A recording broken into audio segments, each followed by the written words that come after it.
தெளிவுறவே அறிந்திடுதல், தெளிவு தர மொழிந்திடுதல், சிந்திப்பார்க்கே களிவளர உள்ளத்தில் ஆனந்தக் கனவு பல காட்டல், கண்ணீர் துளிவர உள்ளுருக்குதல், இங்கிவையெல்லாம் நீ அருளும் தொழில்களன்றோ, ஒளிவளரும் தமிழ்வாணி, அடியநேர்க்கு இவை அனைத்தும் உதவுவாயே. பேரன்புமிக்க பாரதி அன்பர்களே, குவியம் இலக்கிய அமைப்பு நடத்தி வருகின்ற மகாகவியின் மந்திர சொற்கள் என்ற தொடர் நிகழ்விலே இன்றைய தினம் 240வது நிகழ்வாக ஜூம் அரங்கிலே உங்களெல்லாம் சந்திப்பதிலே மிக்க மகிழ்ச்சி அடைகின்றேன். தொடர்ந்து இதை யூடியூப் போன்ற இணையதளங்களிலே பார்ப்பவர்கள், பின்னாலே பதிவிலே பார்க்க இருப்பவர்கள் ஆகிய அத்தனை பேர்களுக்கும் என நெந்தாத நன்றிகளை உரித்தாக்கி மகிழ்கின்றேன். சுந்தராஜன் அவர்கள் குறிப்பிட்டார்கள் இந்த ஆவணப்படம் பற்றி. நான் அன்றைக்கும் இதை நான் சொன்னேன் அந்த மேடையில். ஒவ்வொருத்தரை பற்றி எடுக்கிறதுக்கும் ஆவணப்படம் இருக்குது. ஒரு 60-70 வயசானவன்னா இலக்கிய உலகிலே எல்லாரும் பல சாதனைகள் படைத்திருக்கிறார்கள். இங்கே இருக்கிற கூட்டத்தை பார்த்தா ஏகேவி மாதிரி இருக்கிற செய்த சாதனைகள்லாம் பார்த்தா எல்லாருக்கும் அது ஒரு வாய்ப்பு கிடைக்கிறது என்னை பற்றி எடுத்திருக்கிறார்கள். ஆகவே நான் மகிழ்ச்சியோடு ஏற்றுக்கொள்கிறேன். இது பாரதிக்கு தான் நான் சமர்ப்பணம் செய்கிறேன் இது அத்தனையும். ஏனென்றால் பாரதியை தொட்டவுடன் தான் ஒரு என்ன சொல்றதுக்கு ஒரு அன்பு, எல்லாருடைய அன்பும் சேர்கிறது. அது வரைக்கும் வெறும்னு இருந்த வாவேசு பாரதி பேசும் பேசுவா மாறிவிட்டார். அதனால் அதுதான் முக்கியம். அந்த பாரதியை பேசுகிறேன் என்பதுதான் என்னுடைய டேக். ஆகவே இந்த ஆவணப்படம் மிகச்சிறிய ஒரு எளியனுக்காக இதை செய்திருக்கிறார்களே, அந்த குவியத்துக்கு நான் எவ்வளோ நன்றி சொன்னாலும் தகும். இது இன்னும் ஊக்கத்தையும் உற்சாகத்தையும் கொடுக்கிறது. தொடர்ந்து நம்ம பண்ணலாம். இது மாதிரி எல்லாருக்கும், எல்லா அன்பர்களுக்கும் இலக்கிய உலகிலே எல்லாம் செய்கிறார்களோ அதற்கு தொடர்ந்து குவிகம் முன்னெடுத்து வர வேண்டும். அத்தனை பேரையும் அவர்கள் ஒரு பாதுகாத்து இந்த நிகழ்ச்சிகளை வரலாற்று பதிவாக இவர்களை எல்லாம் முன்னே கொண்டு வரக்கூடிய இன்னொரு பெரிய ஒரு வாய்ப்பை குவிகம் ஏற்படுத்தி கொண்டிருக்கிறது. குவிகத்திலே இது ஒரு முயற்சியாக நடக்கிறது. 2022 நண்பர் வைத்தீஸ்வரன் அவர்களுக்கான ஒரு ஆவணப்படம் எடுத்தார்கள். அதன் பிறகு இது 25. ஆகவே இந்த இடைவெளி இல்லாத ஒவ்வொரு படம் வந்து கொண்டே இருக்க வேண்டும். முடிந்தால் இந்த இடைவெளி இன்னும் நெருங்கி 2 ஆண்டுகளுக்கு ஒரு முறையாவது அது மாதிரி வர வேண்டும். ஆகவே இது எந்த அளவு நான் மகிழ்கிறேனோ அதே போல இது தொடர்ந்து எல்லாருக்குள்ளே இருக்கிறது. அங்கே எல்லாருக்கும் உள்ளுக்குள்ளே ஒரு மிகப்பெரிய ஒரு வரலாறு இருக்கிறது. சுவையாகும் அந்த வரலாறு இருக்கிறது. அதை நாம் தொட்டு காட்ட வேண்டும். நண்பர்களை நாம் பாராட்ட வேண்டும், போற்ற வேண்டும் என்று சொல்லி குவியத்துக்கு மறுபடியும் என்னுடைய நன்றி அதில் புலப்படுத்தி கொண்டு நாம் இந்த நிகழ்ச்சிகளை செல்லலாம். பாரதியை பற்றி பல பேர் பேசுகிறார்கள், பல பேர் எழுதுகிறார்கள். அன்றைக்கு கூட மாலன் அவர்கள் ஒரு புத்தகம் வெளியிட்டார். அன்னைக்கு அந்த புத்தகம் என்கிட்ட வந்திருக்கு. அவர் அனுப்பி கொடுத்துருக்கிறார் எனக்கு. இப்படி பாரதி பற்றிய ஆராய்ச்சிகளெல்லாம் நடந்து கொண்டிருக்கின்றன. இதில் முக்கியமான செய்தி என்ன அப்படின்னா, எல்லா கவிஞர்கள், எந்த விதமான படைப்பாளிகள், வள்ளுவன் கம்பன்லேருந்து ஆரம்பித்து இளங்கோ எல்லாரும் அவருடைய கவிதைகளை பாராட்டுகிறோம். ஆனால் அந்த கவிதைகளை பாராட்டுகின்ற அதே நேரத்தில் கருத்துக்களை பாராட்ட வேண்டும். கருத்துக்களை பாராட்டுவதோடு நின்று விடாமல் அந்த கருத்தினுடைய சொல்லக்கூடிய கொள்கைகளை பின்பற்ற வேண்டும். இதுதான் அல்டிமேட் எய்ம். ஆகவே நான் பாரதியை போற்றுகிறேன், பாரதி கவிதைகளை நான் போற்றுகிறேன். ஆனால் அவர் சொன்ன விஷயத்தை நான் கேட்க மாட்டேன். எனக்கு அதில் நம்பிக்கை இல்லை. அது மாதிரி ராமாயணத்தை நான் கம்பனை போற்றுவேன், கம்பனை பாடுவேன், கவிதைக்காகத்தான். நான் ராமனை கடவுளாக ஏற்றுக்கொள்ளவில்லை என்று கூட சொல்லுகிறார்கள். இதெல்லாம் ரொம்ப தவறு என்று நான் நினைக்கிறேன். ஆகவே ஏனென்றால் தவறுனா என்ன, அந்த படைப்பாளிக்கு நாம் செய்யக்கூடிய சரியான விஷயம் இல்லை அது. கம்பன் அளவுக்கு நான் இப்போ கம்பராமாயணம் கேட்குறோம். ஏகேவி சார் போன்றவர்கள் தொடர்ந்து சொல்லி கொண்டிருக்கிறார்கள். அதை கேட்டு கம்பன் போல நம்ம ஒரு ஆழ்வாராக, ஒரு பக்தியிலே சிறந்த ஒருவராக மாறக்கூடியது ரொம்ப கஷ்டம். ஆனாலும் அந்த பக்தியிலே அவன் கம்பன் அல்டிமேட்டா கம்பன் சொல்லக்கூடிய தன்னுடைய கவிதை வளத்தை காட்ட மட்டுமல்ல, இந்த கவிதை என்ற அற்புதமான வாகனத்திலே நான் ஏற்றுக்கொள்கிறேன். நான் எப்படி பார்க்கிறேன் என்று சொன்னால், ஒரு பாரதி தேசத்தை, பாரத மாதாவை நெஞ்சிலே ஏற்றிக்கொண்டான். கம்பன் ராமனை ஏற்றிக்கொண்டான். அதை எல்லாருக்கும் சொல்லணும் அப்படின்னா, யாராவது ஒரு பெரிய மனுஷர் வீட்டுக்கு வந்தானா நம்ம வீட்டில் இருக்கிற பெஸ்ட் தானே கொடுப்போம். எப்படி சபரி தேடி தேடி பழத்தை ருசித்து ருசித்து ராமனுக்கு கொடுத்தாலோ பக்தியில, அதே போல நமக்கு எது ரொம்ப முக்கியமாக தெரிகிறதோ அதை வைத்துதானே வரவேற்போம். அதே போல பாரதி என்ன செய்தான், அவனிடம் இருந்த மிகப்பெரிய ஆளுமையான இருக்கக்கூடிய சக்தி கவிதை. அந்த கவிதையிலே இத்தனை விஷயங்களை இந்த தேசத்தை மேலே சுமந்து கொண்டு அவன் கொண்டு கொடுத்தான். ஆகவே தேசத்தை, தேச உணர்வும் தெய்வ பக்தியும் மொழி பற்றும் இல்லாதவர்கள் எல்லாம் பாரதியை வெறும் வாயாலே சொல்லக்கூடாது. ஆனா நானும் கடுமையா சொல்லல. கொஞ்ச நாள் படித்துக் கொண்டிருந்தால் பாரதி உங்களை மாற்றி விடுவான் என்று நான் நம்புகிறேன். திரும்ப திரும்ப நீங்கள் பாரதியை படித்துக் கொண்டிருந்தால் அவன் மாற்றுவான். கம்பன் அப்படி மாற்றி இருக்கிறான். எனக்கு தெரிஞ்ச எத்தனையோ பேர் கம்பராமாயணத்தை சும்மா நான் கவிதைக்காக படிக்க ஆரம்பித்தேன் என்று சொல்கிறார்கள்.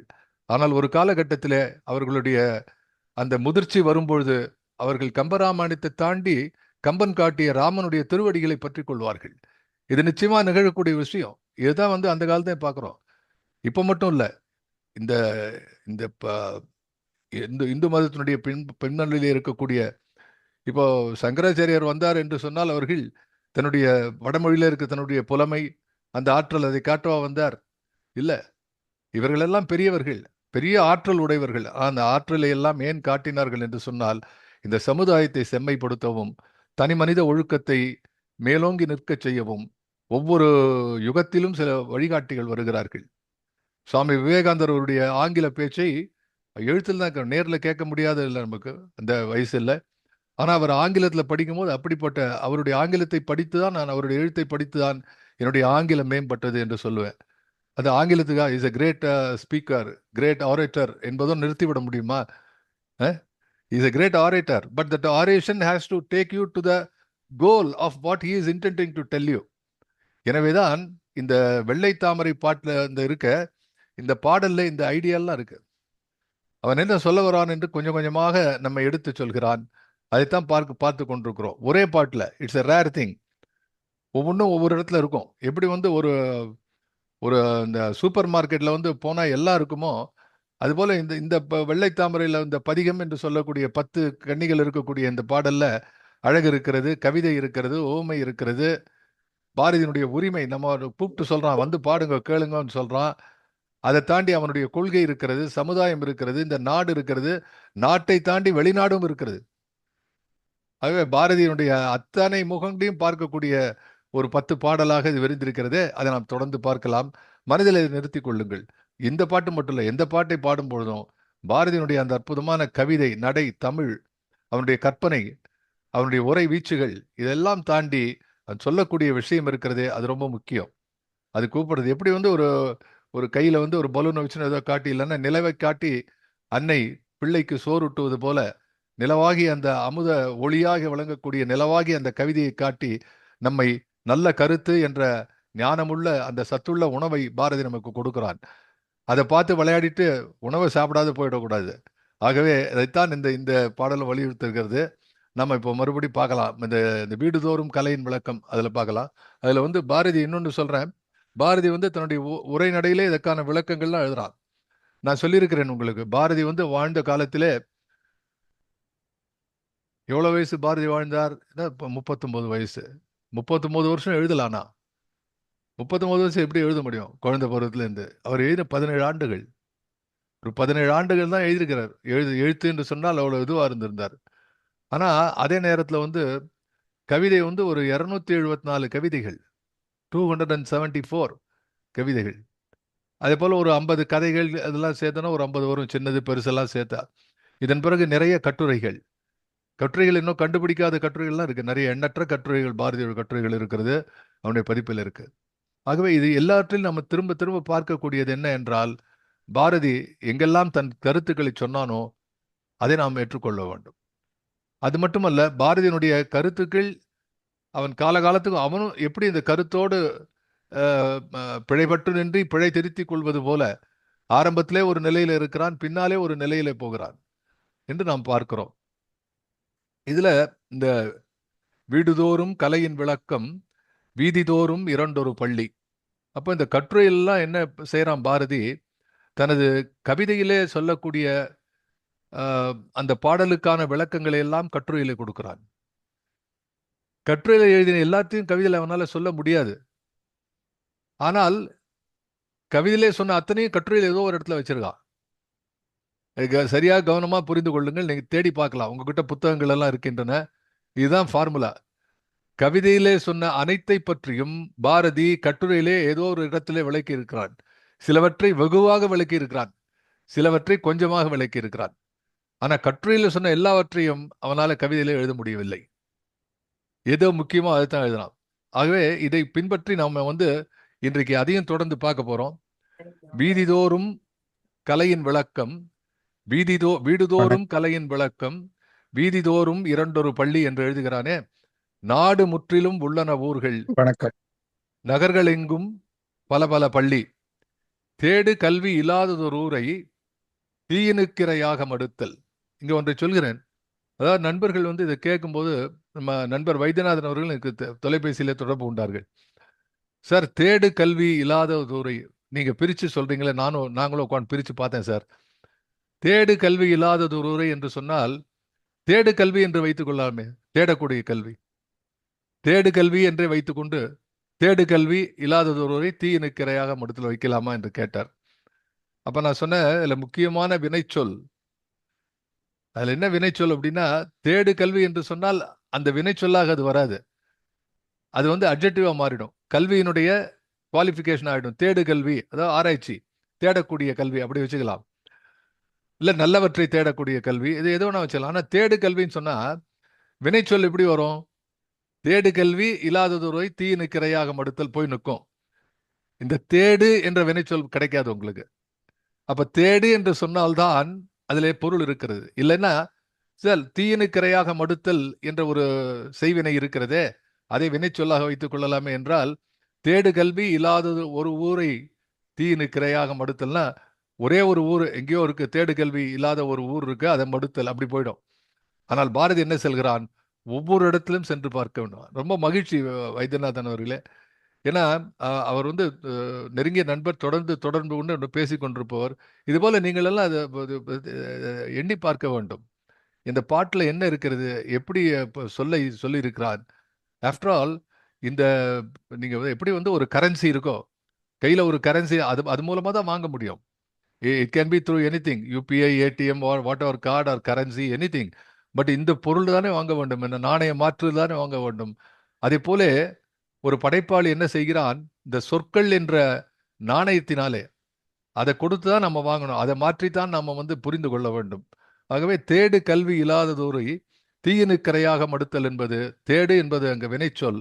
தேட சொல்றான், தேடு எங்கேயா இருக்கு. அதுல இன்னொரு குறிப்பு கூட இருக்கு. அவ்வளோ தேடுன்னா, ஊரெல்லாம் நல்லா இருக்கு, தேடி பார்க்கணும், அந்த அளவு மோசம் இல்லை, எல்லா இடத்துலயும் இல்ல, தேடி தேடி பாரு, ஏதாவது ஒரு இடத்துல இந்த மாதிரி இருந்தா கூட அதை விட்டு வச்சிடாத.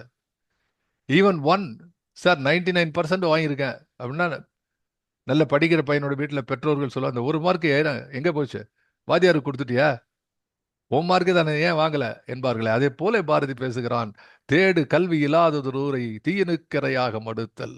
அப்ப எந்த அளவு கல்வியிலே அவன் ஈடுபாடு கொண்டிருக்கிறான், அப்படிப்பட்ட கல்வியை பற்றி பாரதி என்ன சொல்கிறான்னு தெரிந்து கொள்ள வேண்டாமா?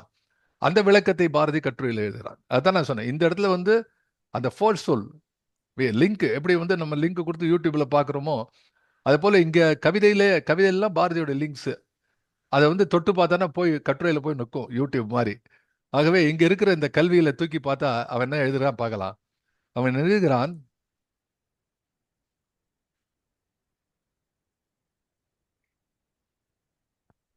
தமிழ்நாட்டில் தேசிய கல்வி என்பதாக ஒன்று தொடங்கி, அதில் தமிழ் பாஷையை பிரதானமாக நாட்டாமல் பெரும்பான்மை கல்வி இங்கிலீஷ் மூலமாகவும் தமிழ் ஒருவித உபபாஷையாகவும் ஏற்படுத்தினால் அது தேசியம் என்ற பதத்தின் பொருளுக்கு முழுதும் விரோதமாக முடியும் என்பதில் ஐயமில்லை.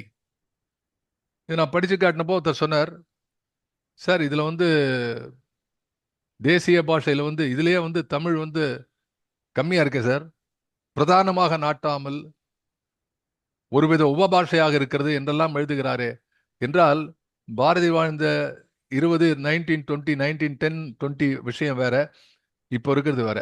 இன்னொன்றை முக்கியமாக தெரிந்து கொள், பாரதியினுடைய கொள்கை ஏதான் நான் சொல்லணும்னு நினைக்கிறேன். என்ன அப்படின்னா, பாரதி சொல்கிறான் தேசிய பாஷை என்கிறான், ஆங்கில கலப்பு இல்ல, வேண்டாம் ஆங்கிலத்தை பயன்படுத்தாதே என்றுதான் சொல்கிறானே வழிய அவன் தேசிய பாஷையை பயன்படுத்தான்னு சொல்லவே இல்லை. என்னுடைய இன்னொரு ஒரு பெரிய அந்த ஆராய்ச்சி குறிப்பு இருக்கிறது, அதுக்கு தொடர்பு பண்ணி பார்க்கணும். இந்தியாவில் இருக்கக்கூடிய எல்லா பாஷைகளிலும் ஏதோ ஒரு பாஷை அங்குமிங்குமாக கலந்திருக்கிறது என்பது எல்லாரும் தெரிந்த விஷயம். ஆகவே தனித்தமிழ், தனி தெலுங்கு, தனி மலையாளம் சொல்லவே முடியாது.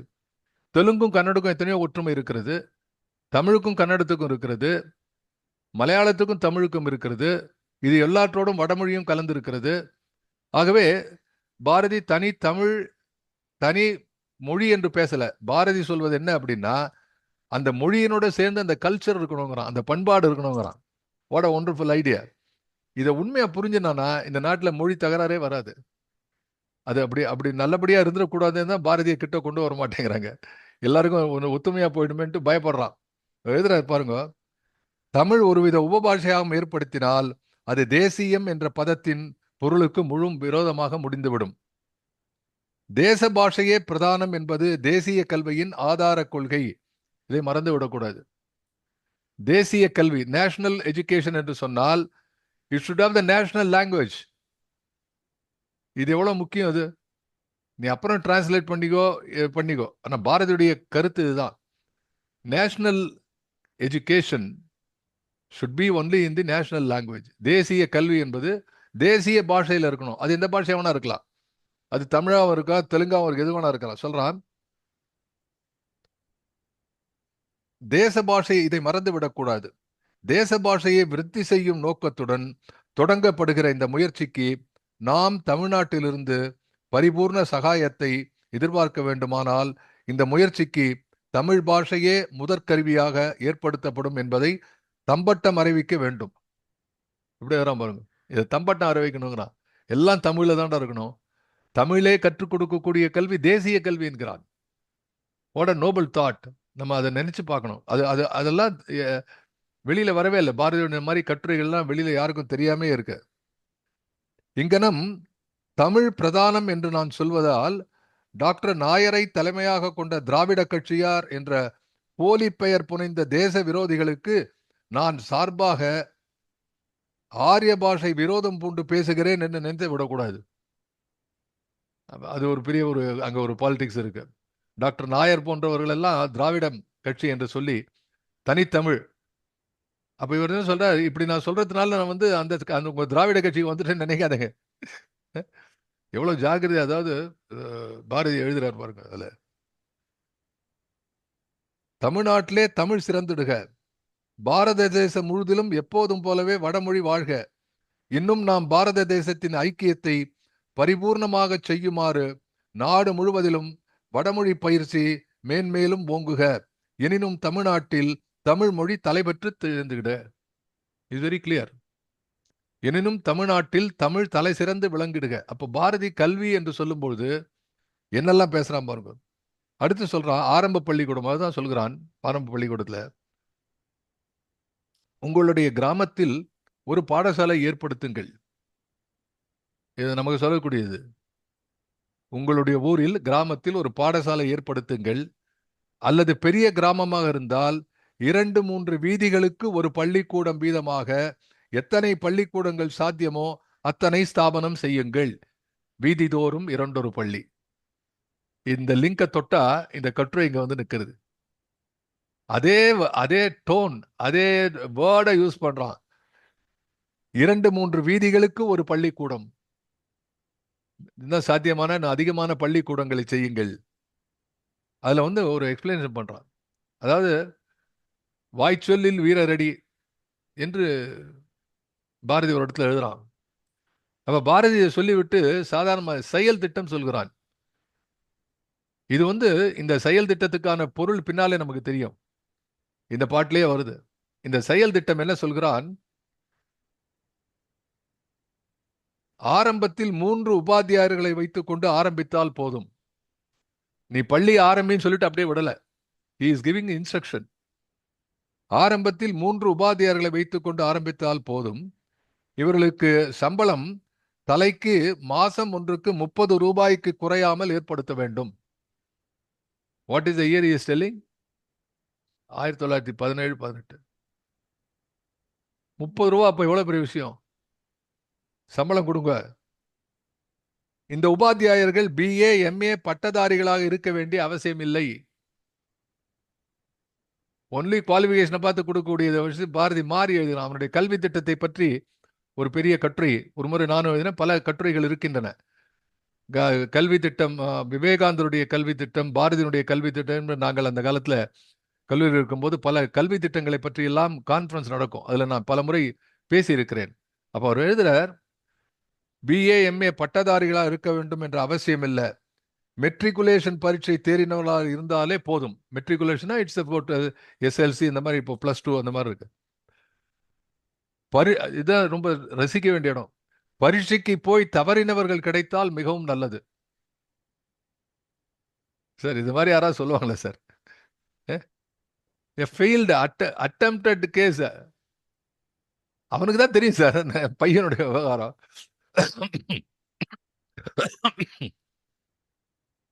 பரீட்சைக்கு போய் தவறினவர்கள் கிடைத்தால் மிகவும் நல்லது. இந்த உபாத்தியார்களுக்கு தேச பாஷையில் நல்ல ஞானம் இருக்க வேண்டும். திருஷ்டாந்தமாக, அதாவது உதாரணமாக, இங்கனம் தமிழ்நாட்டில் ஏற்படும் தேசிய பாடசாலைகளில் உபாத்தியாயராக வருவோர் திருக்குறள், நாலடியார் முதலிய நூல்களிலாவது தகுந்த பழக்கம் உடையவர்களாக இருக்க வேண்டும். சிறந்த சுதேசாபிமானமும்,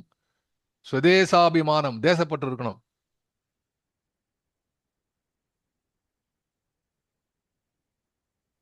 சுதர்மாபிமானமும், சுதேசாபிமானமும், சுதர்மாபிமானம். அதாவது சுதர்மம்னா என்ன தெரிஞ்சுக்கணும், சுதேசம்னா என்ன தெரிஞ்சுக்கணும். எல்லா ஜீவர்களிடத்தும் கருணையும் உடைய உபாத்தியார்களை தெரிந்தெடுத்தல் நன்று. அங்கனம் தேசபக்தி முதலிய உயர்ந்த குணங்கள் ஏற்கனவே அமைந்திராத உபாத்தியாயர்கள் கிடைத்த போதிலும் பாடசாலை ஏற்படுத்தும் தலைவர்கள் அந்த உபாத்தியாயர்களுக்கு அந்த குணங்களை புகட்டுவதற்குரிய ஏற்பாடுகள் செய்ய வேண்டும். ட்ரைனிங் தம். ஆரோக்கியமும் திட சரீரமும் உடைய உபாத்தியாயர்களை தெரிந்தெடுப்பது நன்று. இது மாதிரி ஒருத்தர் எழுதுவாருங்க, ஆச்சரியமா இருக்கு. இதுல when you go to the analysis of this, என்ன முக்கிய காரணம்னா, உங்களுக்கு தெரியும் வாட் இஸ் மெக்காலே கல்வி என்பது பற்றிலாம் நிறைய பேசியிருக்கிறோம். ஸோ என்டையர் கல்வி திட்டம் of our country has been invaded by the language. Today I am also using the language. Language use பண்ணுறது பெரிய விஷயம் இல்லை. அவன் என்ன பண்ணா, இந்த ஆங்கில கல்வி வழியாக ஆங்கில பண்பாடே இங்கே வந்தது. எல்லாரும் Jack and Jill went up the hill, rain rain go away, little Johnny wants to play, இப்படி ஆரம்பிச்சிட்டாங்க. அப்போ இவன் என்ன நினைக்கிறான், நாம் நமது கல்வியை சொல்லிக்கக்கூடிய ஒரு பள்ளிக்கூடம் வேண்டும். அதனால்தான் இதெல்லாம் தெரியாம ஃபெயில் ஆகிறான் வாத்தியார். அப்படி ஃபெயிலான வாத்தியாருக்கு நம்ம நாட்டில் இருக்கிற திருக்குறள், நாலடியார் இதெல்லாம் நல்லா தெரியும். நம்ம ஊர்ல சொல்லக்கூடிய சொல்லவடை தெரியும். அவன் வீட்டில் கத்துன விஷயம்லாம் தெரியும். இந்த குழந்தைகளுக்கு இந்த ஆரம்ப பள்ளிக்கூடத்திலே பின்னால் என்ன பண்ணட்டும், தே கேன் கோ எனிவேர். ஆனா அடிப்படையில வீட்டில் பேசக்கூடிய இந்த மொழியிலே, நமது தாய்மொழியிலே கல்வி கற்பிக்க வேண்டும். அந்த அத்தனை தாய்மொழியையும் பாரதி தேசிய மொழி என்கிறான். ப்ளீஸ் யாராவது உங்ககிட்ட கிளாரிபிகேஷன் கேட்டா சொல்லுங்க. பாரதி தேசிய மொழி இஸ் ஈக்குவல் டு தாய்மொழி. தேசிய மொழி தமிழாக இங்க இருக்க வேண்டுங்கிறான். காரணம், இங்க தமிழ்நாட்டில் பேசுறான். தெலுங்குல பேசினா தெலுங்கு இருக்கணும். இது எல்லாத்துக்கும் லிங்க் லாங்குவேஜ் வடமொழியா இருக்கணுங்கிறான் பாரதி சமஸ்கிருதத்தை பத்தி பெரிய கட்டுரை எழுதியிருக்கிறான். ஸோ இந்த மாதிரி நல்ல விஷயத்தெல்லாம் சொன்னால் எத்தனை பேருக்கு பிடிக்கும்? ஆகவே பாரதி அதாவது ஒரு மொழியை பற்றி பேசும்போது அந்த மொழி மூலமாக, இப்போ நான் சொன்னேன்னு அதுதான் ஆரம்பத்தில் சொன்னேன், ஒரு மொழியை நேசிப்பது என்பது அதில் இருக்கக்கூடிய அந்த மொழியினுடைய சேர்க்கை, மொழியினுடைய வளம், அதனுடைய கற்பனை, ஓமை, சின்டாக்ஸ், அதனுடைய எக்ஸ்பிரஷன்ஸ், கம்யூனிகேஷன் ஸ்கில், இதை தாண்டி அது சொல்லக்கூடிய பொருளை உணர வேண்டும். அதை பாரதி சொல்றான். அது மட்டும் இல்ல, ஒவ்வொரு பாடத்துக்கும் என்ன வேணும் அப்படிங்கிற சொல்லலாம். அது பெரிய கட்டுரை. அது பெரிய நேரம் கிடைக்கும் போது சொல்லலாம். இன்னைக்கு இந்த அளவில் நான் இதை சொல்லி இந்த பின்னணியில நான் ஆரம்பிக்கிறேன். இப்போ இந்த பாடத்திட்டத்தின் மூலமாக அவன் என்ன சொல்றான், இல்ல இது பாடத்திட்டத்துல சரித்திர பாடத்தை கற்றுக் கொடு, பூமி சாஸ்திரத்தை கற்றுக் கொடு, அதான் எல்லாம் தமிழ்ல, பூமி சாஸ்திரத்தை கற்றுக் கொடுங்கள். மத படிப்பு, பாரத தேசத்தின் அற்புதமான சிற்ப தொழில்கள், கோயில்கள், இவற்றை பற்றி மாணாக்கருக்கு தெரிவிக்க வேண்டும். இந்த கோயில் போடுறானே, எங்க சரஸ்வதி இருக்கா? சித்திரத்தில் இருக்கிறா, ஓவியத்தில் இருக்கிறா, சிற்பத்தில் இருக்கிறா என்று சொல்கிறானே, அதற்கான பின்னணியை உடனே சொல்கிறான். நீங்க உங்க சொந்த ராஷ்டிரம் அல்லது மாகாணத்தின் பூமி சாஸ்திரம் அதை முதல்ல சொல்லிக் கொடு. ஒரு ஊர்ல இருக்கான் ஒரு பையன், உங்க ஊர்ல என்ன கோவில் இருக்கு, அது கோவில் சுவாமி பேர் என்ன, உங்க ஊர் பக்கத்துல இருக்க ஒரு குளம், உங்க ஊர்ல இருக்கக்கூடிய மரம் செடி கொடிகள், இதெல்லாம் பத்தி ஒரு ஒரு தெளிவு இருக்கணும், ஒரு அறிவு இருக்கணும். A topography, a geography, the biological system, and the entire aspect of your own area. நமது நமது நாடு எப்படி இருக்கிறது, நமது ஊர் எப்படி இருக்குன்னு தெரிஞ்சா, ஊர் எல்லை தெரிஞ்சாதான் இந்த ஊர் எல்லைக்கு பாதுகாப்பு கொடுக்க முடியும். இவ்வளவு பொறுப்பா பேசுறான் பாருங்க. இது கற்றுக் கொடுப்பதில் ஜன பாகுபாடுகளை பற்றி பேசும் இடத்து இந்துக்கள் மகமதியர் என்ற 2 பிரிவுகளே பிரதானம் என்பதையும், இவர்களில் மகமதியர்களிலே பெரும்பாலானார் இந்துக்களின் சந்ததியில் தோன்றியவர்கள் என்பதையும், அங்கனமன்றி வெளிநாட்டோரின் சந்ததியாரும் இப்போது முற்றிலும் சுதேசிகளாக மாறிவிட்டனர் என்பதையும் மாணாக்கர்கள் நன்றாக உணரும்படி செய்ய வேண்டும். another important thing, இதைதான் யாரும் பண்ணல. see, when the milieu of both Hindus and Muslims have come here together, இங்க நாட்டில் இருக்கிறவங்க பத்தி ஹிந்துன்னு முஸ்லீம்னு அவங்களுக்கு பேர் வச்சு அவங்களை என்றையுமே வெளிநாட்டவர்கள் ஆக்கி விட்டார்கள் ஃபார் த பொலிட்டிக்கல் கன்வீனியன்ஸ். இப்போ 2 பேருமே சேர்ந்து okay we'll have a common name, both of them may be called as Indians. அப்போ இவங்க நேச்சுரலைஸ் ஆன பிறகும் உள்ளுக்குள்ளே பிரிந்து நிற்கிறார்களே, இதை பாரதி சொல்லை கேட்டிருந்தால் அன்றே தடுத்திருக்க முடியும். தேடு கல்வி இல்லாதது என்ன சொன்னா, இந்த மாதிரி பிரிவினை சொல்லக்கூடிய கல்வி எங்காவது சொல்லிக் கொடுக்கப்படும் என்று சொன்னால் அந்த ஊரை தீயினுக்கரையாக மடுத்தல் என்று சொல்கிறான். இதை போல அந்த பாடல் போகிறது. இனி அடுத்த இது போல ஒவ்வொன்றிலும் பாரதியினுடைய உணர்ச்சியை தொட்டு காட்டக்கூடிய அற்புதமான விளக்கங்கள் எல்லாம் கட்டுரையிலே கிடக்கின்றன. இப்போ இந்த சமுதாயத்தை பத்தி இவ்வளவு சொல்கிறானே பாரதி, அதுக்கப்புறம் என்ன பார்த்தா முதல்ல ஞாபகம் வச்சுங்க, எல்லாரும் சரஸ்வதி கும்பிடலாம் வான்னு கூப்பிடுறான், ஊரெல்லாம் கூப்பிடுறான். இந்த சரஸ்வதி எங்க இருக்கான்னு சொல்றான். இந்த சரஸ்வதி கோவில்ல மட்டும் இல்லடா, உழைப்பவர்கள் கரங்களில் இருக்கிறார். அவன் வஞ்சமற்ற தொழில் புரிந்து இருக்கக்கூடிய வாழும் முறைமை வைத்துக் கொண்ட வீட்டுக்கு குலதெய்வமாகிறாள். இப்படி எங்க இருக்கிறார், அவளை எப்படி நீ பூஜை பண்ணணும் என்றெல்லாம் சொன்னவன் நம் நாட்டை விட்டு வெளிநாட்டிலும் சரஸ்வதி வாழ்கிறாள் என்று சொல்கிறான். இதுதான் இந்த பாட்டினுடைய அற்புதம். இதுதான் சொன்ன அனதர் டைமென்ஷன். எந்த பாட்டிலையும் சொல்லாம அவனு இப்போ பாரதி வெளிநாட்டை பற்றி பாடியிருக்கிறான். எதுக்காக பாடியிருக்கிறான் என்று பார்க்க வேண்டும். எல்லாத்தையும் பத்தி பாடிருக்கான் சார். ரஷ்யாவை பத்தி பாடிருக்கான் சார். ரஷ்யாவை கைதொட்டி பாடுது. ரஷ்யாவில் பாடும்போது என்ன சொன்னா, ஆகாவென்று எழுந்தது பார் யுக புரட்சி, மாகாளி உருசிய நாட்டினிற் கடைக்கண் வைத்தாள், ஆகாவென்று எழுந்தது பார் யுக புரட்சி. நம்ம பராசக்தி கண் வச்சாடா அங்க யுக புரட்சி எழுந்ததுங்கிறான். பிஜி தீவை பத்தி பாடுறான், அந்த நாட்டை பத்தி பாடு, அந்த நாட்டினுடைய ஜியாகிரபி எல்லாம் சொல்லி கொடுங்க பாடுறான். இல்ல, நம் நாட்டு பெண் மக்கள் அங்கே போய் ஆ ஆ ஆன்னு அழறான். பிஜி தீவினிலே அவர் அரற்றுகின்ற அழுகை கேட்டு கேட்டு இருப்பாய் காற்றே. அவர் அழுது அழுது அழுது சொல்லக்கூடிய அந்த காற்றிலே வரக்கூடிய செய்தியாக சொல்லுகிறான், அந்த ஆற்றாமை சொல்லுகிறான். பெல்ஜிய நாட்டை பத்தி பாடுகிறான். பெல்ஜிய நாட்டு பெரும் நாடு ஐரோப்பியாவில் என்று பாடக்கூடியதா பாடுகிறான். இல்ல, ஆரம்பமே அறத்தினால் விழுந்து விட்டாய். நேச நாடுகள் ஒரு பக்கம், இன்னொரு பக்கம் எதிர்ப்பு நாடுகள். இங்க இவனுடைய கொடுங்கோல் ஆட்சி ஹிட்லர் குரூப் இந்த பக்கம் நிற்கிறான், இந்த பக்கம். ரெண்டுத்துக்கும் நடுவில் பெல்ஜியம் நியூட்ரலா நிற்கிறாங்க. நான் இதுக்கும் 2 பேர் பக்கம் வரமாட்டேன், தனியா இருக்கிறான். அவனை உதச்சுன்னு உள்ள வரான். அறம் சார்ந்து நேச நாடுகள் சார்பிலே நின்ற ஒரே காரணத்திற்காக பெல்ஜியம் சூறையாடப்பட்டதே. அதை எண்ணி பார்த்த பாரதி பொறுக்கா பாருங்க, அறத்தினால் விழுந்து விட்டாய் என்று பாடுகிறான். அப்ப வெளிநாட்டை பாரதி பாடுகிறான் என்று சொன்னால் அதுக்கான காரணம் இருக்கிறது. இலங்கையை பற்றி பாடுகிறான், சீனாவை பற்றி பாடுகிறான். சீன தேசத்துல ஒரு பெண்ணுக்கான எதிர்ப்பை காட்டுகிறாள். ஒரு அற்புதமா அந்த பெண் எழுதிய கவிதையை பாரதி டிரான்ஸ்லேட் பண்றான். ஜப்பானை பற்றி எழுதுகிறான். தாகூர் ஜப்பானுக்கு போயிருந்த போது அங்கே சொல்லப்பட்ட விஷயங்கள் எல்லாம் இவன் தமிழில் எழுதுகிறான், தமிழில் டிரான்ஸ்லேட் பண்ணி நமக்கு கொடுக்கிறான். ஆகவே பாரதிக்கு மனம் என்றும் இங்கதான் கால் வைத்திருக்கிறான். எப்படி ஆலமரம் ஒரு இடத்திலே நின்று நிலையாக நின்று காலூன்றி வேரூன்றி அதன் பிறகு மேலே எழுந்து தழைத்து என்று சொல்லுவாங்களே, பெரிய அரசர்களே நின்று நிற்கக்கூடிய ஒரு பெரிய நிழலை கொடுக்கக்கூடிய ஆலமரம் என்று சொல்வார்களே, அப்படி இருக்கக்கூடியதாக பாரதி விரிந்து பறந்து நிற்கிறான். அதுக்கெல்லாம் அடிப்படையாக என்ன இருக்கிறா, இந்த வெள்ளை தாமரை பூவில் இருப்பாள்ல, இந்த சரஸ்வதி எங்க தெரியுமா இருக்கா என்று ஆன்மா. ஊனர் தேசம். அடுத்த பாட்டு பார்த்துடலாம் சார், ஒரு நிமிஷம் ஸ்கிரீன்ல பார்த்துடலாம்.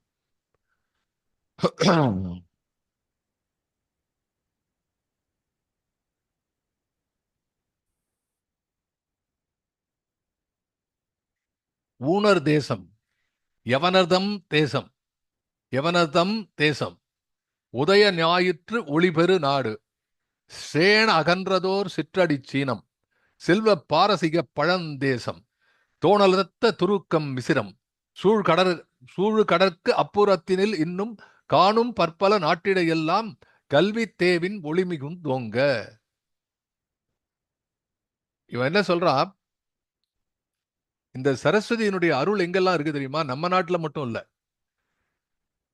இன்னும் பல நாடுகளிலே அந்த நாட்டினுடைய கல்வி அறிவுக்காக இருக்கக்கூடியவள் இந்த தேவிதான், அவளுடைய புகழ் ஓங்குக என்று சொல்கிறான். இப்ப மறுபடியும் அதை சீர்பிரித்து பார்க்கலாம். ஊனர் தேசம், யவனர் தன் தேசம், யவனருடைய தேசம், அவருடைய தேசம் அப்படின்னு அது உடைய என்று சொல்லக்கூடிய அந்த வேற்றுமையில யவனருடைய தேசம், அது யவனர் தம் தேசம். உதய ஞாயிற்று ஒளி, ஞாயிறு ஒளி ரெண்டும் சேர்ந்தா ஞாயிற்றொளி, அது பெருநாடு, அது பெறக்கூடிய நாடு. சேன் அகன்றதோர் சிற்றடி சீனம், செல்வ பாரசீகம், அது பழந்தேசம். அதனால செல்வ பாரசீக பழம் தேசம். தோணல் அத்த, தோணலத்தன என்னன்னா தோல் நலத்த, தோல்னா நம்ம தோல் இருக்கிறது, வீரத்துக்கு அடையாளம். தோல் நலத்த, அந்த தோல் நலமுடைய துருக்கம் மிசிரம், சூழ் கடற்கு அப்புறத்தினில் இன்னும் காணும் பற்பல நாட்டிட எல்லாம் கல்வித்தேவின் ஒளி மிகுந்தோங்க. இப்ப என்ன நாடை சொல்கிறான் என்று பார்க்கலாம். ஊனர் தேசம் என்று சொன்னால் ஆங்கில தேசம், கிரேக்க தேசம், இந்த ரெண்டு இடத்துல இருக்கு. சரஸ்வதி அந்த கான்செப்ட் அங்கேயும் இருக்கு. கல்வி தேவு என்ற கான்செப்ட் சொல்றான். எப்பவுமே ஊனர் ஹன்ஸ் என்பார்கள். நான் ஏற்கனவே இதை பற்றி பாரதியோட இதில் சொல்லியிருக்கேன் உங்களுக்கு. ஊனர் தேசம் என்பது அந்த ஆங்கில தேசத்தையும் கிரேக்க தேசத்தையும் கொடுக்கு. ஊனர் தேசம், அது பேர் ஊனர். ஊனர் என்றால் அந்நியர், நம்ம அப்படி வச்சுக்கலாம். ஹுன் என்று சொல்லக்கூடிய அந்நியர்கள் ஊனர் தேசம். நமக்கு அந்நியரா அன்றைக்கு விளங்குவர்கள் ஆங்கிலர்கள். உதய ஞாயிறு, உதய ஞாயிற்றின் ஞாயிற்றொளி, ஞாயிறினுடைய ஒளி. உதய ஞாயிறு என்பது ஞாயிறினுடைய ஒளி பெறும் நாடுன்னு சொல்ல, எல்லா நாட்டுக்கும் ஞாயிறு ஒளி பெறுது இல்லையா? எப்படி எழுதுறான் பாருங்க. அது the rising sun, the land of rising sun எதை சொல்லுவார்கள் உங்களுக்கு தெரியும், இட்ஸ் கால்டு ஜப்பான். உதய ஞாயிற்றொளி பெரு நாடு. அப்படி எழும்போதே சூரியன் கிழக்கு பக்கத்தில் இருக்கக்கூடிய ஜப்பானை தொட்டு தான் எழுதுகிறது. உதய ஞாயிற்று ஒளி பெரு நாடு. அந்த உதய ஞாயிற்று ஒளி முதலிலே பெறக்கூடிய நாடு ஜப்பான். சேன் அகன்றதோர் சிற்றடி சீனம். அப்படின்னா இந்த சிற்றடி சீனம் என்பது சீனத்திலே ஒரு பழக்கம் இருக்கிறது. அந்த கால்களை கட்டி சிற்றடி என்பது சீரடியாக நினைத்து செய்வார்கள், அது ஒன்று. சேன் அகன்றதோர் என்று சொன்னால் தொலை தூரத்திலே. கம்பராமாயணத்தில் வருது, தசரதன் கேட்பான், கீழே விழுந்து கிடப்பான், மூர்ச்சையாகி கிடப்பான். எல்லாரும் கேட்குறாங்க எங்கடா போகணுன்னு. சுமத்திரர் வருவான், அந்த இடத்துல ராமனை கொண்டு விட்டாச்சும்மா, ராமனை கொண்டு சேர்த்தாச்சு. அப்படி ராம சப்தம் காதில் விழுந்தோடனே கீழே கிடக்கக்கூடிய தசரதன் எழுந்து என் மகன் சேயனோ அணியனோ என்பான். என் மகன் அணியனோ, பக்கத்தில் இருக்கிறானோ, சேயனோ அணியனோ, தூரத்தில் இருக்கிறானா பக்கத்தில் இருக்காமா. அப்படி இந்த வார்த்தை சேனகன்ற தொலை தூரத்தில் இருக்கக்கூடிய மிக பரந்த நாடு, பெரிய நாடு, அளவில் ரொம்ப பெருசு சீனா இல்லையா? சேன் தொலை தூரத்திலே பறந்து விரிந்த சீனா இருக்கிறதே, அதை சொல்கிறான். சேன் அகன்றதோர் சிற்றடி சீனம், செல்வ பாரசீகம், அதான் பழந்தேசம், அது பழமையான தேசம். பாரசீகம் என்பது அந்த காலத்திலிருந்து செல்வம் மிகுந்தது. என்ன செல்வம்? பாரசீகத்தில் இந்த ஆடைகள், அது மாதிரி குதிரைகள், அது மாதிரி எத்தனை எண்ணற்ற பொருட்கள். அந்த காலத்தில் பழைய இந்திய நாட்டுக்கும் பாரசீகம், கிரேக்கர்கள் இவர்களுக்கெல்லாம் வாணிபம் இருந்தது. அதனால நம்ம ஊர்ல இங்க இருக்கிற கொற்கை, அந்த கடற்பகுதியில் இருக்கக்கூடிய அந்த துறைமுகங்கள் எல்லாம் சோழ நாட்டில் இருந்த போது அந்த பாண்டிய நாட்டில் இருந்த துறைமுகங்கள் எல்லாம் பற்றி பேசுவார்கள். அப்படி துறைமுகம் மூலமாக, கப்பல் மூலமாக பல வணிகங்கள் செய்யும் போது பாரசீகம் என்பது மிகப்பெரிய செல்வத்திலே சிறந்த நாடு. பாரசீகம் பழந்தேசம். அது செல்வ சிகப்பழந்தேசம், சிகப்பாருக்குன்னு சொல்லக்கூடாது. பாரசீகம் பழந்தேசம் என்று எழுதுகிறான், சிகப்பு இல்லை. அதுக்கப்புறம் தோணலத்த துருக்கம், தோல் நலத்த. தோல் நலத்த என்று சொன்னால், தோல் நலத்த என்று சொன்னால் வீரத்துக்கு அடையாளம். என்ன சொல்றான், தோல் நலத்த துருக்கம், துருக்கியர்கள். அதனால இந்த டர்க்ஸ் வரும்போது எல்லாம் ரொம்ப பயப்படுவான். அந்த காலத்தில் ஈவன் இந்த English movies which you see some old movies, the Turks in large number of people, they are very very forceful factors, especially இந்த குதிரையில வந்து எல்லா இடத்தையும் அடித்து துரந்துருமா துருக்கர்கள். அதுதான் சொன்னா, தில்லி துருக்கர் செய்த வழக்கமடி என்று பாரதி பாடுகிறானே, இந்த துருக்கர் தான் அந்த they are not only great warriors but they are prone to go on capturing the other countries. and படையெடுத்து பாய்ந்து அந்த அந்த பெரிய பெரிய ஆசையில, பேராசையாக இந்த நாட்டை பிடிக்கக்கூடிய ஆசையில விளங்கக்கூடியவர் துருக்கர்கள். ஆகவே அவன் சொன்ன தோணலத்த துருக்கம், தோல் நலத்த, வீரத்திலே சிறந்த துருக்கம். மிசிரம், மிசிரம்ங்கிற வார்த்தைனா எஜிப்ட். எஜிப்ட் பேரு மிசிரம். போத் துருக்கியர்கள், எகிப்தியர்கள் எல்லாருமே குதிரைகள், அந்த அந்த அரேபிய நாட்டு குதிரைகள் இதெல்லாம் இங்க கொண்டு வந்து விற்பதுக்கு வருவார்கள். அவர்கள் வளர்த்ததே மலைநாட்டு வீரர்கள். ஆகவே அந்த உடல் வலு அதிகமா இருக்கும். அதோட நன்ன ஓடக்கூடிய அரபு குதிரைகள், வேகமாக பாயக்கூடிய குதிரைகள், இவை எல்லாமே அவருடைய படை நலத்தாக இருந்தது. ஆனா இது என்னன்னா படையெடுப்பிலே கொண்டு முடிந்தது என்பது வரலாற்றினுடைய சோகம். ஆனா இங்க சொல்றான், அந்த தோணலத்த துருக்கம் மிசிரம் சூழ் கடற்கு அப்புறத்தினர். இதெல்லாம் சூழ கடல் இருக்கிறது, ஈஸ்ட் ஏஷியா சைடு வரான். இந்த ஈஸ்ட் ஏஷியா சைடுல இருக்கக்கூடிய இந்த கடலை தாண்டி இருக்கக்கூடிய பிற நாடுகள், there are so many islands and everything. நம்ம பேர் தெரியாத எத்தனையோ நாடுகள் இருக்கின்றன. இன்னும் சில நாட்டை அவன் சொல்லல, அது பின்னால. அதையெல்லாம் பார்த்தா கூட, காணும் பற்பல நாட்டிடை எல்லாம் கல்வி தேவின் ஒளி மிகுந்தோங்க வெள்ளை தாமரை பூவில் இருப்பாள். தேவு என்று சொன்னால், போன முறையே சொன்னேன், தேவ் என்று சொன்னாலே தேவி ஏத்து, கடவுள் என்று தெய்வம். ஆகவே கல்வி தேவு, கல்வி தெய்வமாக விளங்கக்கூடியவள். அது எப்படி இருக்கான்னா, ஒரு இப்போ நம்ம நாட்டில் வந்து சரஸ்வதி பூஜை எல்லா இடத்துலையும் இருக்கா, விநாயகர் பூஜை எல்லா இடத்துலையும் இருக்கா, முருகர் இது எல்லா இடத்துலையும் இருக்கா, இப்படி கேட்குறாங்க. சார் இது இருக்கா அது இருக்கா, இங்கே தானே முருகர் தமிழ் கடவுளா இல்லை வேற கடவுளா? கார்த்திக்னு கார்த்திகேயன்னு பேர் வச்சிருக்காங்க, கார்த்திகை பிறந்தான்னு எல்லா இடத்துலையும் இருக்கு. உள்ளுக்குள்ள போய் பார்த்தா நம்ம நாட்டில் இருக்கக்கூடிய எல்லா மாநிலத்திலும் எல்லா தெய்வங்களையும் வழிபடுகிறார்கள். சரஸ்வதி பூஜை இந்த நாட்டில் வசந்த பஞ்சமி என்பார்கள். இந்த நாட்டில் நேஷனல் லெவலில் வந்து வசந்த பஞ்சமிங்கிறது வந்து இந்த large part of the country it is meant for goddess Saraswati. அப்போ நம்ம நாட்டில் எல்லா இடத்துலையும் வந்து நம்ம வந்து இந்த வெள்ளை தாமரையில் அமர்ந்து இருக்கக்கூடிய அந்த உருவம் இருக்கிறதே இது. கிரேக்கத்தில் வந்து இது பேர் அத்தீனான்னு பேர் இந்த தெய்வத்துக்கு, அத்தீனா. இப்போ நம்ம ஊரில் என்னன்னா அதுக்கு வந்து அத்தீனா வந்து ஒரு இதுவாகிடுது. இப்போ கார்லாம் பார்த்தோன்னா காரில் பெயிண்ட் அத்தீனா கிரே அப்படிமா. அத்தீனா கிரேங்கிறது ஒரு கிரே, அது வந்து ஒரு மறைவாக இருக்கிறது. அத்தீனானா எல்லாரும் மறந்து போச்சு. அது மாதிரி நம்ம நாட்டில் இது ஒரு மினர்வான்னு ஒன்றும், மினர்வா டியூட்டோரியல்னு ஒருத்தன் வச்சான். மினர்வாங்கிறது சரஸ்வதி பேர், அது பேர் வச்சான், மினர்வா டியூட்டோரியல் வச்சான். சரஸ்வதியே டியூட்டோரியல் காலேஜ் வந்து இருக்கிற மாதிரி பேர் வச்சிருக்கான் பாருங்க. ஆனால் அவன் என்ன ஏன்னா அந்த காலத்தில் அவர் பரசுராமன், அவர் தான் அது ஏஎன் பரசுராம், ரொம்ப நல்ல எல்லாருக்கும் பண்ணியிருந்தார். அவர் எழுதுவார் ஒரு slogan, under Minerva's roof your failure proof அப்படின்னு ஒன்று இது வரும் அந்த காலத்தில். Under Minerva's roof your failure proof அப்படின்னு. ஆகவே மினர்வா வந்துருது. அந்த மாதிரி மினர்வா இருக்கு. அது மாதிரி ஈஜிப்டில் வந்து சேஷட் என்று ஒரு தெய்வம் இருக்கு, சேஷட். அந்த சேஷட்ல என்னன்னா இந்த எழுதுகோல் பலகை வைத்திருப்பார்கள். தட் இஸ் ஈக்குவல் டு அவர் சுவடி அண்ட் எழுத்தாணி. எப்படி வந்து ஓலை சுவடிகள் வைத்திருப்பா சரஸ்வதி கையில, அது மாதிரி அந்த தெய்வத்துக்கு இருக்கு. அது மாதிரி வந்து அஃப்கோர்ஸ் இப்போதான் சொன்ன ரோமன்ல வந்து ரோம்ல இஸ் கால்டு மினர்வா. அந்த மினர்வாவும் இது மாதிரி கடவுள். இது எல்லாத்துலயுமே சரஸ்வதியினுடைய அம்சம் இருக்குங்கிறான் பாரதி. அப்ப எவ்வளவு விஷயம் தெரிந்து வைத்துக் கொண்டிருக்கிறான். இங்க மட்டும் இல்ல, எல்லா இடத்தையும் இந்த இந்த தேவியினுடைய அருள் இருந்தால் இந்த எல்லா இடத்திலும் வந்து உன்னுடைய கல்வி அறிவு ஒளிபெருந்தோங்கும். பண்டைய சீனால என்ன பண்ணுவான்னா அந்த அந்த கால்டு குவைன்னு பேர், குவைன் அப்படிங்கிற பேர் இருந்தது. அது மாதிரி வந்து பியான்சியாட்டான்னு வந்து சீனால. அதுல என்ன அப்படின்னா அந்த சீனால வந்து அது அது வந்து இந்த இப்போ இங்க வந்து வீணை வச்சுட்டு இருக்கிற மாதிரி கிரேக்க நாட்டுல எல்லாம் ஹார்ப் வச்சுட்டு இருக்கும், யாழ். அது மாதிரி வந்து சைனா ஜப்பான்லாம் ஃப்ளூட் வச்சுட்டு இருக்கும் கையில. அதாவது என்ன அப்படின்னா ஏதோ ஒரு ஒரு instrument of music. So art and music and கல்வி இது எல்லாத்துக்கும் அதுதான் இருக்குங்க. அதை ஒன்று பார்க்குறான். அதில் வந்து அது பேர் வந்து பிவா, பிவாங்கிற ஒரு ஃப்ளூட் வச்சுட்டு இருக்கும். இட்ஸ் கால்டு ஜப்பானில் பென்சடைன், இது பேர் பென்சடைன். இதை விட வந்து ரொம்ப மியன்மார் சொல்லக்கூடிய பர்மாவில் வந்து துரதடி, துரதடின்னு பேர் அதுக்கு. துரதடி அப்படின்னா சரஸ்வதி. அங்கே இதே மாதிரி தான் சரஸ்வதி உட்காந்துருக்கா அங்கேயும். இன்னொன்று வந்து பார்த்தா கம்போடியாவில் பார்த்தா வாகதீஸ்வரன்னு பேர் இருக்கு அதுக்கு. நம்ம 72 மேலகர்த்த ராகால ஒரு ராகம் வந்து வாகதீஸ்வரி, அருமையான ராகம்.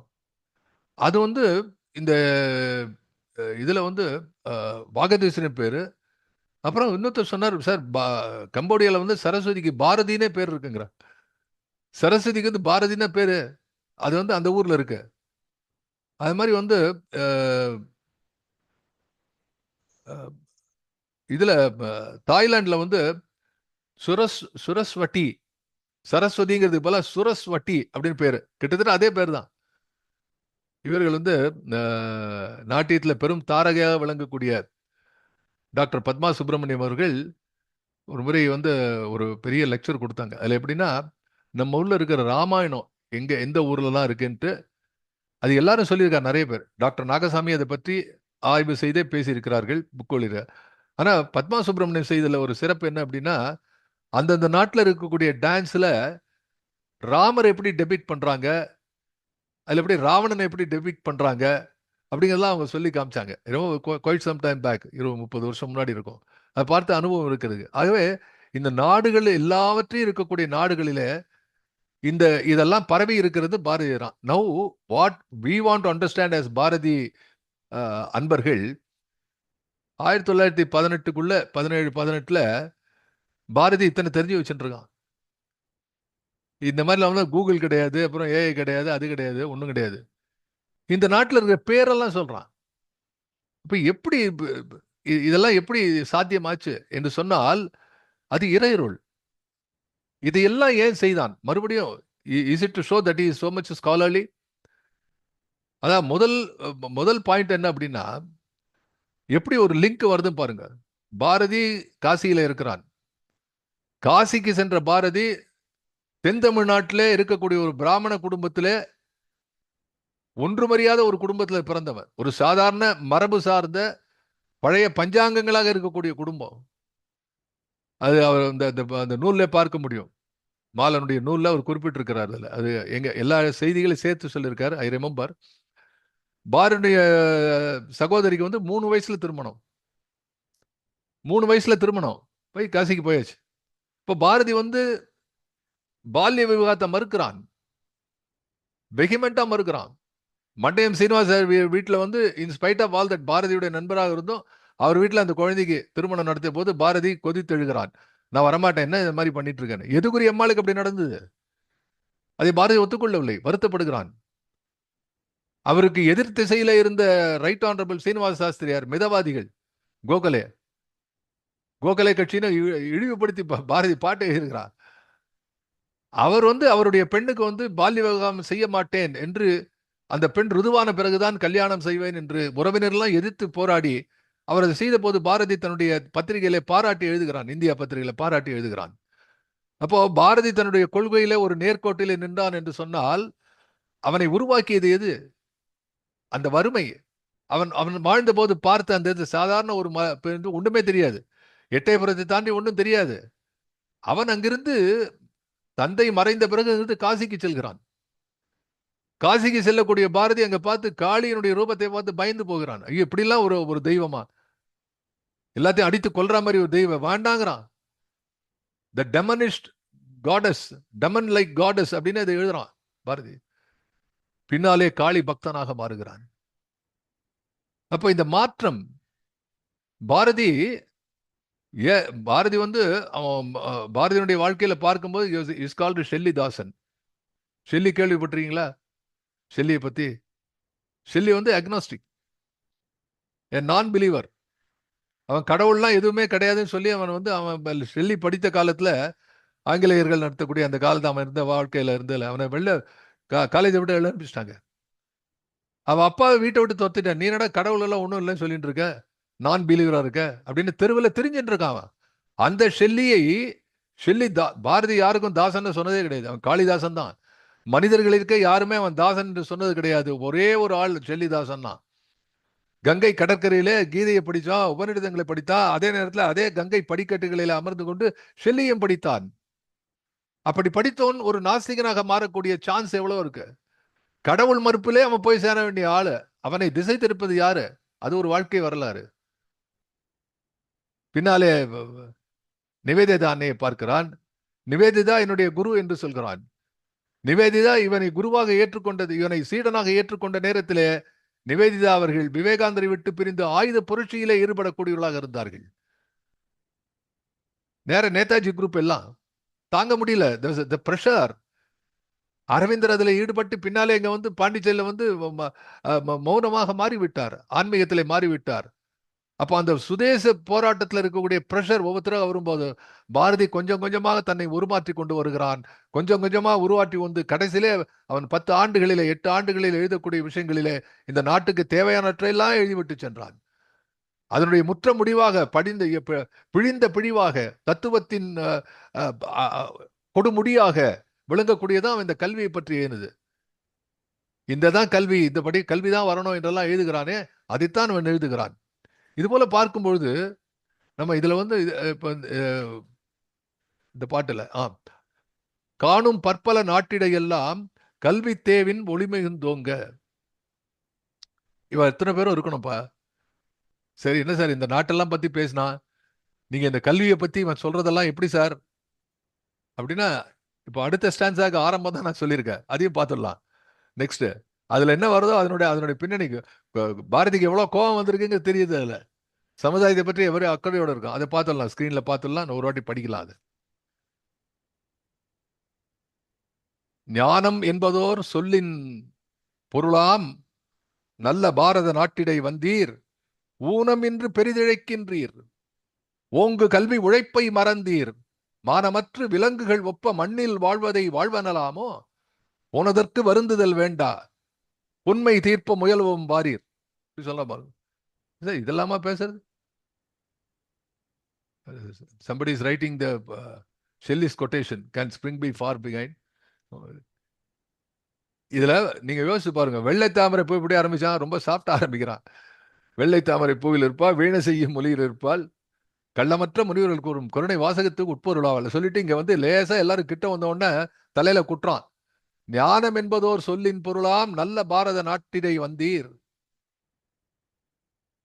நாட்டிடை, இது நாட்டை வந்தீர்னு போட்டிருக்கு. நாட்டைனா ஒரு ராகம், இது வந்து நாட்டிடைன்னு போட்டுக்கணும்.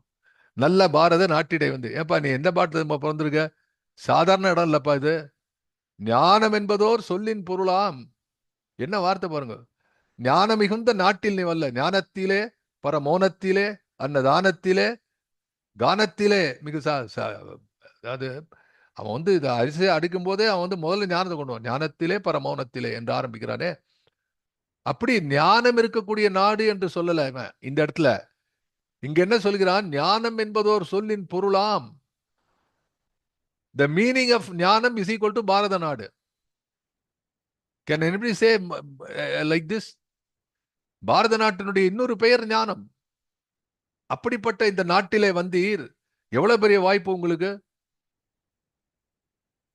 அதாவது ஒரு பிறந்த நாடு, பெற்றதாயும் பிறந்த பொன்னாடும் நற்றவானினும் நனி சிறந்தனவே என்று அப்படியே சமஸ்கிருத ஸ்லோகத்தை டிரான்ஸ்லேட் பண்றான். நற்றவானினும் நனி சிறந்ததுவே, பெற்றதாயும் பிறந்த பொன்னாடும். இந்த நாட்டில் நீ வந்து பிறந்திருக்கிறது எவ்வளவு பெரிய விஷயம். ஊனம் என்று பெரிதிழைக்கின்றீர். ஊனம், ஊனம் என்று ஊனத்தை ஏற்படுத்துகிறீங்க. ஒரு பக்கம் ஞானம் இருக்கிறது. ஊனம் என்று சொன்னால் உடல் ஊனத்தை சொல்லல பாரதி. என்ன சொல்ல? ஞானத்திலே இருக்கக்கூடிய ஊனம், அதாவது கல்வியிலே இருக்கிற குறைபாடு. இப்ப கல்வியில என்ன குறைபாடு இருக்க முடியும்? அது போன முறை சொன்னேன், அதுக்கு முன்னாடி வாரம் சொன்ன நினைக்கிறேன். சரஸ்வதி தேவி எல்லாருக்கும் அறிவை கொடுக்கிறாள். அறிவு வேறு, ஞானம் வேறு. Knowledge is different from wisdom. Knowledge is acquiring of all information. Knowledge is different. You want to have knowledge or wisdom? It is wisdom that is more important. Knowledge is not. Atomic energy இருக்கு, atoms வச்சுன்னு பார்த்தான், முதல்ல கண்டுபிடிச்சான். கண்டுபிடிச்சோடனே வந்து தலையில் அடிச்சான், ஐயோ நான் கண்டுபிடிச்சேனே, கெட்டு போச்சு, அணுகுண்டு வீசினார்கள். To prepare an atom bomb is knowledge. To know whether to use it or not is wisdom. ஆகவே கல்வி வேறு, ஞானம் வேறு. அந்த ஞானம் இருக்க வேண்டும் இல்லையா? அந்த ஞானத்திலே ஒரு ஊனம் வைத்தேன் என்று சொன்னால் அதனால இன்னொரு இடத்துல படித்தவன் சூதுவாதம் பண்ணா ஐயோன்னு போயிடுவான். ஆகவே வலியுடையவர்கள், அறிவிலே சிறந்தவர்கள். இன்றைக்கு பாருங்க சமுதாயத்தில், it is a media that plays. It is a trial by media என்று போடுகிறான். எல்லா இடத்துலையும் பார்த்தா இன்னைக்கு பொலிட்டிக்கல் ஹெட்ஸ்,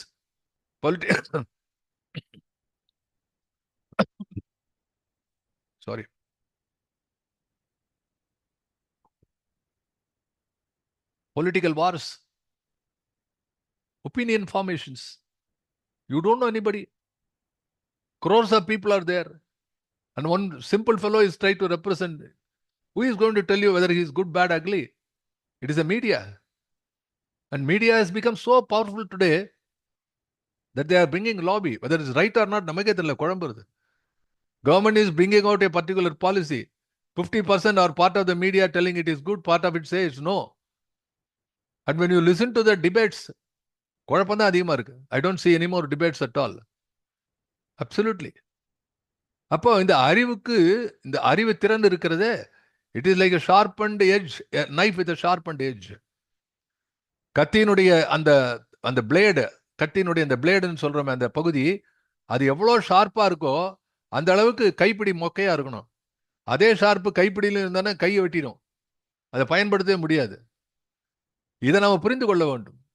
அப்போ தி ஐடியா ஆஃப் கல்வி is to shape the society for it's good. அதை பாரதி சொல்கிறான், ஞானம் என்பதோர் சொல்லின் பொருளாம் நல்ல பாரத நாட்டிடை வந்தீர், ஊனம் என்று பெரிதிழைக்கின்றீர். அப்போ ஊனம் என்ன இழைக்கிறான்? ஊனத்தை செய்கிறான். இழைக்கிறாருங்கிறது ரொம்ப, இழைக்கின்ற விதி முன் செல்ல, கம்பன் இழைக்கின்ற விதி முன் செல்ல, இழுத்துன்னு போறதான் அது. இழைக்கின தச்சன் மரத்தை இழைத்தான் செய்தான், எப்படி பார்த்து செய்யறான். அது மாதிரி பார்த்து ஊனத்தை. எங்க வாதியார் மதுரை GS மணி அவர்கள் ஒரு அருமையான பாடல் எழுதினார்கள். 2 நாள் முன்னாடி அவருடைய 4 புத்தகங்களை வெளியிட்டார்கள். நானும் பேசினேன். அதுல பேசும்போது சொன்ன, அதுல யூடியூப்ல இருக்கலாம், பார்க்கலாம். இங்க எழுதுறார் அவர், பாசி படர்ந்த தடாகம்னு ஒரு பாட்டு, அருமையான பாட்டு, எம்என் கல்யாணி, பாசி படர்ந்த தடாகம். அந்த பாட்டுல எழுதுவார், அந்த ஒரு லைன் தான் சொன்னேன், உள்ள இருக்கிறது. அதுல எழுதுவார்,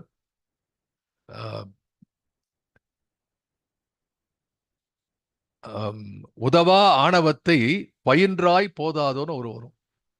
உதவா ஆணவத்தை பயின்றாய் போதாதோ அப்படி வரும். நான் ரொம்ப ரசிச்சு அதை பத்தி பேசுவேன். உதவாத ஆணவம், த ஈகோ இஸ் வித் ஒன்னு யூஸ்லெஸ். அந்த உதவா ஆணவத்தை பயின்றாய் போதாதோன்னு எழுதுறாரு. சிலபஸ் வச்சு படிக்கிறான்.